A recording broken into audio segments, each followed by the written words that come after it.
Hey guys, welcome back to my channel. I'm Kritika Dadij, your reader, and today I'm reading the same novel, The Legends of Pensam by Memangdai.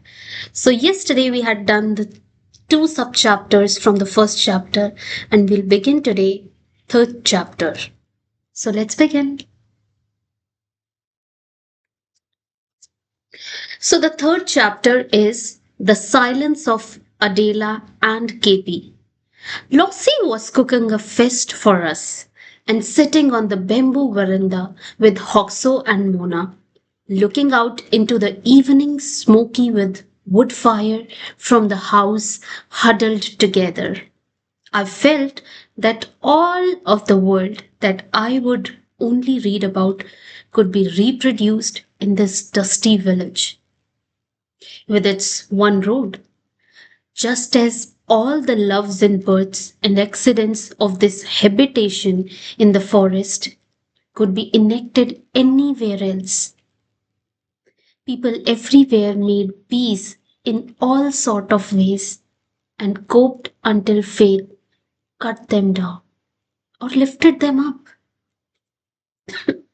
Hoxo's mother came out with rice beer for us and sat next to Mona. Already a strange bond had grown between them. I could see that Mona had been affected deeply by something. And when Hoxo's mother turned to me and said, "Tell us about our guest. Is she a mother?" Mona understood. "Tell me, tell them," she said. "Tell them to pray for my daughter." Mona is of Arabic Greek abstraction, and her husband Jules is French. They are a powerful, successful couple by any estimate. He a famous development scientist and she the proprietor of a glossy magazine, Diary of the World, that carries unusual true life stories. They have what I call a mobile lifestyle. They move across countries and continents and were at that time on a brief posting in New Delhi. Jules traveled more than Mona. It was during one of his long tours that Mona, alone in their department, suddenly realized that something was wrong with their 3-year-old daughter. They had hired a maid, a middle aged widow from Garhwal, and given her the small room at the top near the fire escape. The woman was sturdy and she performed all her duties without any cause for complaints. Mona's daughter, Adela, loved the maid, and the two got on so well together that Mona began to leave the house for longer and longer periods. To pore over her paper and peer into her computer at office. Then, one day, her daughter refused to speak. Mona crouched down beside her and tried to get her to utter a word, and the girl stared back at her for a long minute and then turned away as if she had never seen Mona before in her life. For the next few days, Mona wrestled with her child. "My baby, tell me what has happened to you," she cried, shaking the girl to get a reaction. She went to doctors and consulted her relatives and friends. She rang her mother and tried to retrace their family history. No, there had never been anything like it before. There was no history of any illness like asthma or autoimmune diseases in the family that could be linked to autistic behavior. Because by now, little Adela was being diagnosed with the mysterious condition of autism. Jules came back and they quarreled bitterly. She must have done something, Mona raged, accusing the maid, who fell on her knees and wept. What the good of seeing that now? Jules shouted at her. The words struck Mona like a slap in the face. Jules' manner and tone seemed to imply that it was her fault, and she was so angry and hurt by this that she thought she would spit on his face and walk out of the house forever. He was the one always traveling around the world. There were so many people he could have skipped a meeting, but he never did. Every time she remembered those terrible days, Mona was close to weeping with rage. Finally, they had put Adela in a school for autistic children. They trembled with fear and sorrow when their child was seated behind a desk and given paper and crayons. The women in charge told them that there were many cases like theirs. They should be brave. I just want my baby back, Mona said. When I had finished and looked at Hoxo and his mother, wanting them to understand, I just want to be a mother again, she said. That what she dropped something or bumped against a table or cried, her child laughed without any feeling. Hoxo had listened to us in silence. Now he said, something are beyond recall. And such thing happens all the time. It is better to be ready. Then he told us of the tragedy that befell the Carrion Togam family at about the same time that little Adela withdrew from the world. It happened in the playground at the edge of the neighboring village of Yapko. Togam's son had just crossed 2 years then. A cuff had been rattling in the boy's chest. So his mother had bundled him up in his father's woolen scarf and put him on the back of the young girl they had hired to help out with the homework. He looked cozy, stripped to the girl who was, maybe, only 11 or 12-year-old himself or herself. The young girl muttered cooing words as she set off to stand around with the other children in the playground, all of whom carried younger siblings, secularly fastened on their back with shawls and cane straps. They jumped around, making a good racket like children should. They made spinning blades out of the jack tree leaves and ran in between the houses and raced over the mud and stone. Old widow Dager, spinning cotton in her dim house, was the only one annoyed by their exuberance. Watch out, you don't fall, she shouted angrily. Late that evening, the child was burning with fever. Mother and son spent a fitful night lying near the fire, and in the morning she noticed how still the boy was. She was a practical mother and did not want to rush him to the general hospital. Children had all kind of ailments. She knew that, and she had nursed two daughters already. But she was worried. When the child's condition did not improve, the parents finally decided to take him to the hospital in Pico. They left early in the morning by the only bus that took the road at the base of their hill. It took them till noon to get to the town. The regular doctor was away, so they had to wait for the new doctor to see them. It was very late by the time It was their turn, but the doctor was kind. He prescribed some tablets and instructed a nurse to give KP, the little boy, an injection. Then he said that the boy must be kept warm and in bed for a week, after which they were to bring him back. KP seemed to improve after this. His mother fed him mashed rice and water, which is warm, and he opened his mouth and ate everything she gave him.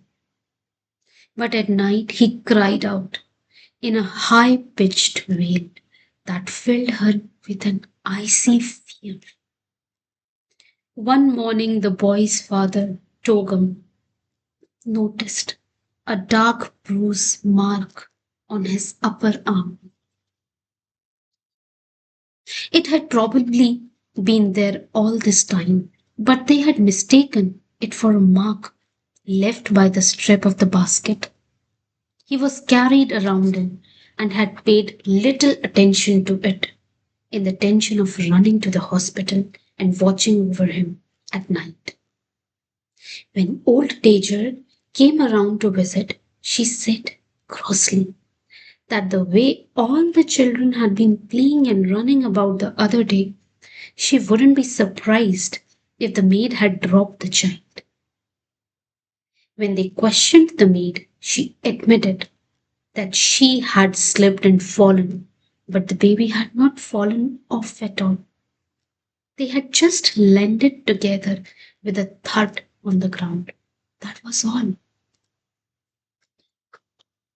Token did not speak to his wife all of that day and night, till she shouted at him for holding her responsible for their misfortune. The next morning, he put his hand on her arm without a word, and she understood the fear that he too was hiding, and she forgave him. Quietly, slowly, the days passed. Children are the life of a family, and by now, terror had seized everyone. The entire village rallied to the aid of the parents who watched their child open his mouth wide and emit silent cries. KP's mother wept and quailed at the touch of his lips against her fingers when she fed him. Togam moved around as if he was drugged, nodding silently to everyone who came. On the advice of relatives, many rituals were performed. Toggle traveled far and wide in search of famous shamans. A year passed. The child did not move during all this time, but he cried, ate, and slept with his small torso twisted, stiff, and unmoving. They carried him everywhere. Then someone said that they should think about performing a special ceremony, rarely performed these days, in case it was the spirit of a snake that had coiled around the body of their son. It was Hoxo who was called to conduct the ceremony. He told us now how he saw it all quite clearly. He saw Togam leave on a sunny morning for the timber depot in the middle of the forest where he had been falling trees. The logs were still lying in a pile, and an elephant had been hired for the day to move the logs to the platform above the trench where they could be marked and sold. The workmen were talking loudly and moving towards the woodpile when the elephant stopped dead in its track. No amount of cajoling, prodding, or threats would move the beast to take another step forward. It dawned on the frustrated men that maybe a snake had made its home among the logs. What else would frighten a tusker standing 9 feet tall and with the strength to kill them all if it wanted to? Togum thought it might be a king cobra. They couldn't see anything and they dared not move the logs. The ferocity of the cobra is legendary and it is known to attack without provocation. There had been many instances of the snake rearing itself up and running after some unfortunate man. Once its fangs and hit, it would keep pumping its jaws, injecting as much venom as possible into the victim. All night, Togam lay awake, thinking about logs and elephants. He heard his wife sighing, and he thought he heard the rustling of leaves. He saw a full moon rising. He wondered what he should do. They lived in the forest surrounded by animals of every kind. But unlike many of his friends, Togam had no experience of hunting and he did not want to kill. He prayed that if there was indeed a snake in the pile of logs, it would move away during the night. The next morning, he put on his old hat and armed himself with his shotgun reluctantly. He hoped he wouldn't have to use it. He carried only 2 cartridges. They coaxed the elephant again, but the creature still refused to budge. Togum positioned himself and crouched by the logs for a long time. There was no movement. The rest of the men and the elephant had moved into the shade, and Togum could feel his back burning. Suddenly, his eyes were dazzled by an iridescence that took his breath away. It was gold, it was green, it was dark amethystine and changing and shining with an indescribable beauty. In a flash, he pointed his gun and fired at this vision that had exposed itself so suddenly. Trapped in a ray of sunlight, the shot blinded him.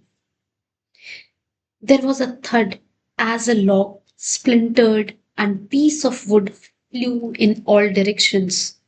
The men rushed forward, but the iridescence had vanished. They waited again. There was no movement and everything was still and silent as before. By now the men were impatient and edgy. Come on, let's try moving the logs, one of them said. And cursing and spitting, they began to heave and roll the logs while Togam pointed with his gun again.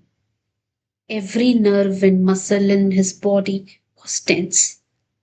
He was not thinking of anything, just waiting and at the ready, praying he should not miss. Then he saw a frightening sight. With every movement of the log, an enormous coiled python unwound itself lobe by lobe, rearing and twisting fiercely. And the horrifying thing Togam remembered forever afterward was the absolute silence of the snake, its body torn in the middle by the gunshot, still struggling, the afternoon light shining into the vertical pupil of its yellow eyes. Togam held his breath. He felt the hairs prickling on his head and almost in relax. He fired at the rotating head. He was lucky. The shot blew the head away, and although the body of Snake continued to leave, Togam saw the fabulous shimmer dim right before his eyes. Even as the sunlight and the green forest around him seemed to dwindle and fade, This was why Oxo told us the serpent ritual had to be performed. But sometimes it's a matter of time, too, he said.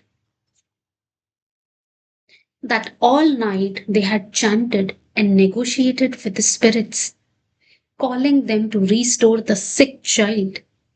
But the spirits had moved away to a place beyond recall. They are the most dangerous ones, the ones who go away and never return, he said. Mona and I listened. I knew the story well, just as everyone else in the village did. These things happen all the time, Oxo said. We only begin to know about them, what they happen to us. Oxo kept talking like this. He seemed to live in a timeless zone and from a great distance, sitting in this village house in his Greek garlic and khaki shorts. He followed his interest in the lives of men, animals, and plants, in the origin of universe, or quite simply thought about how to be a good chess player. It was as if he would never be surprised by any condition or behavior of man or beast. When I had spoken of Adela's autism, he had listened and understood, and been able to express his sorrow for Mona quietly, whereas I had to look up the term in the library when she first told me. I had been too troubled and agitated to share her grief. The two children had this in common. They both loved music.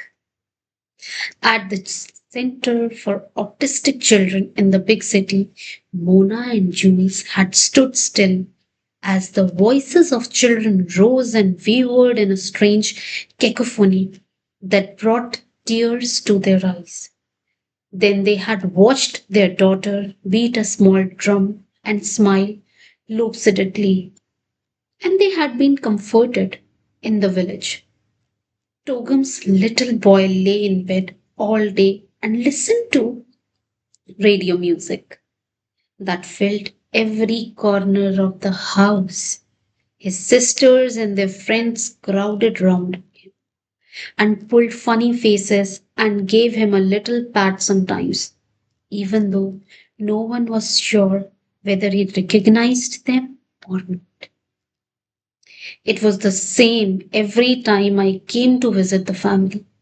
When I took Mona to meet them, the radio was playing and the boy's mother smiled as she greeted us. She was young and robust. Togam, who was lean and dark, rose from his corner and said, laughing, that he was the babysitter now since the maid had gone home for a while. We drank bitter tea. The wife did everything, and KP's sister, who were skinny legged, adolescent now, shuffled and bumped into each other till the mother shouted for them to leave the house and let us talk to peace. And I saw again how their days were passing, the fire burning brightly in the hearth, the dog curled up close to the flames, the cot in the corner. Life moved on quite normally, except that, like so many others, in so many unseen recesses all over the world, they hide their pain while the seasons turned. So the third sub chapter is finished, and we'll begin with the fourth one. And the fourth one is Pinyar the widow. Pinyar, the widow, was drying clothes by the fire when Mona and I went to see her. As usual, she was grumbling and cursing, shaking the wet clothes with an angry thwack. Thwack, thwack. Pinyar had been widowed when she was not yet 25. in the third month of her marriage to a good hearted man with whom she had hoped to make a new life. Before that, she had borne a son to another man, one she had lived with for some 5 years. His name was Orca, and he had come to her from a village beyond the Siam hills, far to the north of the country. He was a big, handsome man with laughing eyes, and he had swept the young Penyar off her feet. Her family had opposed the liaison, saying quite openly that the clan of Orca was no good. They were trouble, but nothing could convince Penyar. And one day she announced that she was pregnant with Orca's child. Her family called all the eldest to negotiate and solemnize the marriage. Orca, however, skirted the issue, and though he acknowledged paternity, within a year of the birth of their child, he was preparing cold heartedly to abandon Penure. They had named their child Kamur. When he left for his village, Orca told Kamur with him, for the child was a son. Though he said he would return, he never did. Penyar bowed her head in shame. But by all the laws of her clan, she alone was to blame for his misfortune, and there was nothing anyone could do about it. Some years later, her life seemed complete again. When she became the wife of Likon, her family advised her to nurture their relationship and behave with propriety. But soon after they had married, Likon was struck down one evening in a hunting accident that had happened some 20 years ago. Now Pinyar lived alone and worked in the fields all day. In our village, the fields are patchy, clearing that dot the thicky wooden hillsides far from our home. Every household had plots for growing vegetables and herbs. These are the open workplaces that their owners grew, so accustomed to that they set off from home very early to work all morning,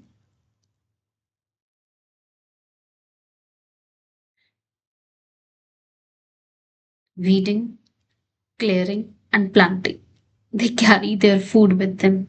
And when the sun is high overhead, they shelter in small thatch shakes and eat their midday meal and stretch out by the fire, sipping black tea. This outdoor life in the clear and silent space of the high valleys is addictive. And some villagers often spend the night in their solitary shacks. The others who leave pile all the days picking of green chilies, pumpkins, yam, and ginger into their basket before setting off on the long trek back to their village.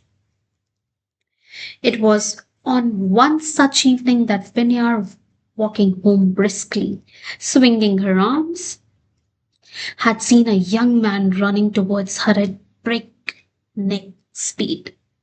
He was shouting something, and sensing trouble, she too had hurried forward. Then she had heard the word fire. He, her house had burned down. It had started with smoke billowing out of the thatch. The young man had told her, and then suddenly the bamboo had exploded like cannon shots as the flames shot up and threatened to engulf the whole village with flying sparks. The villagers, the few who were around, had rallied to help, but it had been no use. Her poor widow's house was gone. When a house catches fire, the luckless owner is banished to the outskirts of the village. So Pinyar built herself a shack at the extreme edge of the forest. When I met her with Mona, she had just crossed the period of taboo, during which no one could eat and go with her, for fear of provoking with the tiger spirit that causing fire and tempting it to follow them home. Pinyar was still angry. The fire swallowed everything with an evil appetite. She told us, cracking another piece of wet cloth before putting it away to dry. It seemed my destiny is cursed. She sat down with us and recounted again how she was on the threshold of a new life when her husband was shot through the head in the forest. But these things happened, she said. Every year, at least 3 men die in hunting accident in our parts. Are all these deaths really accident? Mona wanted me to ask. There is never any doubt about these deaths, Pinyar replied. She looked down at her hands and was silent for a while. Then she said, You know, I used to make this powder for the rice beer. I don't do it anymore. Then she told us why. Once upon a time, there lived a race of supernatural being called the Mitimili. These small, quiet people were the first to make the mysterious CA, that is the yeast used to ferment rice into beer. Before the Mitimili race disappeared, deranged by strange vision, they gave this scared powder to mankind, and a strong belief grew that CA had special powers, and this was something to be handled with respect. Only women were allowed to handle it, and Pinyar herself made the best ye cakes. She mixed the white powder with ground rice and roots and berries and shaped it into small flat biscuits. However, they are strictly forbidden before a hut or a journey. She said, It makes me hallucinate, just like the Miti race. But sometimes some household forgot to observe the rules, and then our men die in the forest. I was surprised. I knew it was very rare that a man who had shot someone during a hunt would be accused of murder. If he surrendered his gun and fled into the jungle to observe the prescribed taboos, everyone accepted that it was an accident. But I had never heard the explanation that Pinyar was now giving us, not even from Hoxo. The man who made Pinyar a widow was now very old. Pinyar knew him well. She saw him in the village every day, but she did not hold him responsible for her misfortune. There is a bad spirit lurking in the CEA that makes men go mad, she said. That is why we sprinkle CEA on the eyelids of those who die an unnatural death, so that their spirit will not return on some restless search. Mona and I were silent.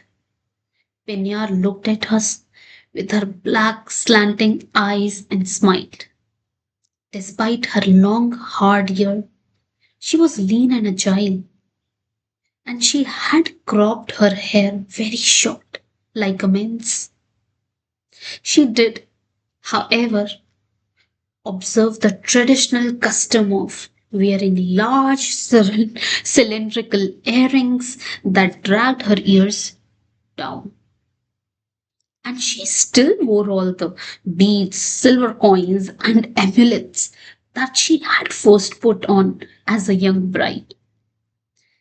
The plight of the widow Pinyar made me wonder if a woman's heart is not bigger than a man's. How she came to lose her child, then her husband, and finally her home in the village was common knowledge. But there was another story that people did not like to remember or recount.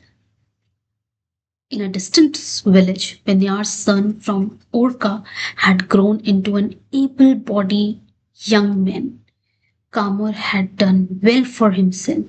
He was a clerk in the government department that entitled him to live in a brick building in Pico town, where he worked. He had married a good woman, a girl from our village, and was father to an infant daughter and two sons. One afternoon, the young wife was in the kitchen. Her long hair hung loose like a broad, thick robe, and she had a towel draped over her shoulders.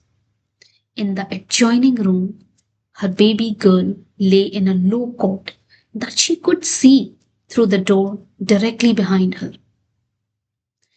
It was just at the moment when she had turned her back on the sleeping child when she heard a small sound, a sharp yeek. She turned around and saw her husband standing by the cot, holding a bloodied dog. Without a word, she turned and leaped out through the kitchen door. She came after her. The small garden gate was unlatched, but as she reached it, she felt the blow on her back. She screamed, and as people came running out of the house on either side, her husband dropped the sword and fell to the ground, blubbering and weeping. What happened? What happened? He asked. What have I done? He was the one most aghast at the horror. He could not remember anything of the murder of his baby girl, and he could not remember how he had stalked and cut down his younger son who had been cycling in the backyard. Only the older boy, who was at school, had survived. Kamur begged forgiveness. He rolled on the floor in agony and said he had no memory of those black moments. All he could plead was that he must have been under a spell. An evil spirit must have traded his soul for that terrible horror. When he picked up the rusty dao and went hunting for his children and for his wife, whose loose hair appeared to have deflected the blow that would have finished her. Everyone in the town who heard of the incident spat and remained silent. What was the meaning of this kind of thing? They understood that it was a nebulous zone that divided the worlds of spirit and man. In fact, at one time, men and spirits had been brothers. They knew that what was real could well be an illusion, and that reality might only be the context that people gave to a moment, but that was shaken. Looking back, they saw that there had been signs. At least two other men in that town before Kamar had acted strangely, and one of them had killed himself. People talked about the peculiar trees of the place. They remembered the aubergine plant that had grown to the size of a tree. Nobody could recall who had planted it or when. It bore some small poisonous looking flowers that grew into long, bloated fruits, menacing and shiny. It was a ghostly tree, and no one dared to cut it down. Kamor had sometimes been seen under that tree at odd hours, doing nothing in particular. And so many other occasions the community rallied to restore sense and order. Kamur had never exhibited the least sign of derangement or psychopathic behavior before this. The poor man was more to be pitied than feared, some people argued. He is not to blame. It is something in the blood, the village elders had said.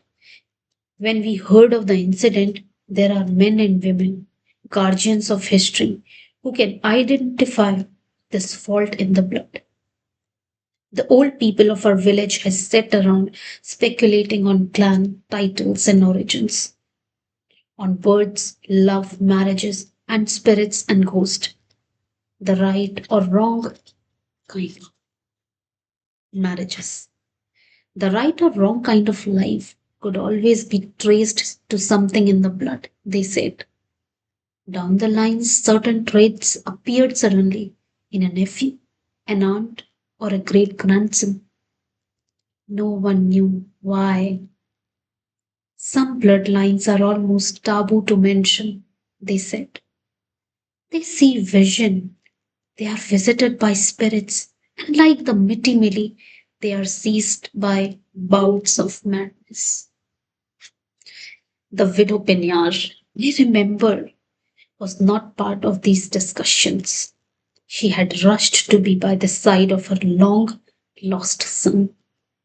She wept when she saw him and she fought like an wild cat to shield him from the anger of the town. Kamur was put in chains and locked up by the local police. But Penyar arrived like a wild bird, waving papers signed by political representatives who mattered. These papers approved a case for Kamur's release on the basis that his closest relative would keep him, and moreover, that no one, not even the injured wife's family, was asking for punishment. It was a long and complicated process, but Pinyar's determination and swift action saved her boy. Come, we will go home, she said to Kamur. We will go back to the village together. She returned with him into our village, and he lived there in his wife's house, surrounded and watched by her brothers and uncles. Everyone agreed that no one would ever really know what had happened. The truth, after all, exists only in portions, and the rest is a matter of words changed by person's perception. According to the account that I heard most often, Kamur had seen crowds of people pressing in on him. In panic and desperation, he had hunted for his gun, overturning cupboards, pulling out clothes, and running back and forth in the house. It was all a dream, for no one had heard him make a sound, but the sword he had used to cut his children down was real. He had found it on top of the big cupboard in the depression that had been loosely covered with old newspapers and balls of string and other bits of junk. After the madness, he had withdrawn into silence in prison till Penyar came to him. He heard her say, Come, we will go home. We will go back to the village together. And he broke down. He spoke in a stream then, like a frightened child. I know, mother, you think there is something wrong with me, but it is not true. I am only tired.